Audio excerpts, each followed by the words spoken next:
Hello everyone, thank you very much for watching this video today. This will be the first of a few that Realise Futures will upload to support your transition into doing your classes online with Realise Futures. So the session that we'll be looking at today is around the use of Zoom. Now, Zoom is a web-based video conferencing app which allows you to stay connected with other people. So in this way, we're going to be showing you how you can join your classroom and be able to see and partake in the session with your tutor and your peers. But it's also beneficial away from your learning as well, in terms of you can stay in contact with your friends and family too.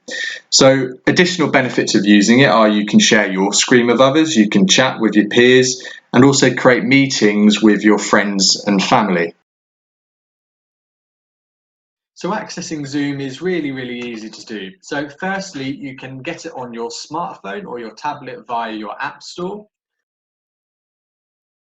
Or the alternative method is gaining access as the desktop app, which is a demonstration which you can now see on your screens. So I'm just going to be able to get to Zoom through doing a Google search, and you'll see it's the first option which appears on your screen at the top of your search results. And when we tap on it, we can see we can get very quick access to the web page. From here, you have two options.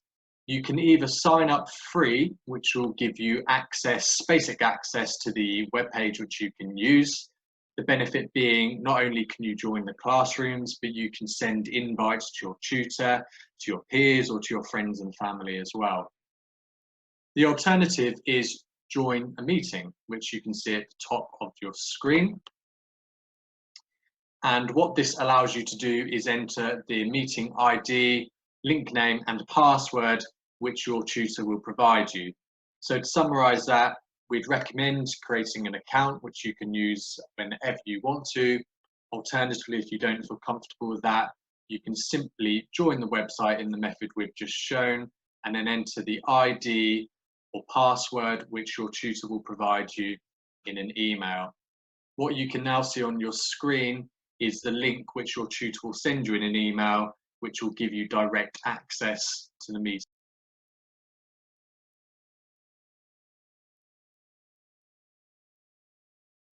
Once you've used the PIN and the password to access the meeting, you'll be placed into a waiting room. The reason this will happen is so your tutor can be sure that they're inviting the right people into the group, therefore making the connection between you and your tutor and your peers a secure one. It's also important at this stage that you can access your toolbar at the bottom to adjust your video and audio settings. So firstly, to add the audio, we can tap it once and you'll see it gives you an option to join with computer audio. Always do this as it gives you a higher level of security than if you were to join with phone audio. And you can see it's turned on now. If you need further settings, you can press the upward facing arrow to test your speaker and microphone if needed. Additionally, you can do the same with video too, so you tap it once to start, or again press the upwards facing arrow to select the camera or adjust the video settings. Finally, in follow-up sessions, we'll be looking at how you can use the chat function and the reactions to be able to interact with your group. Just a few things to remember, guys, to take forward from this session. So firstly, you don't necessarily have to have an account to access Zoom. However, if you do, just ensure that you're using a strong password when doing so.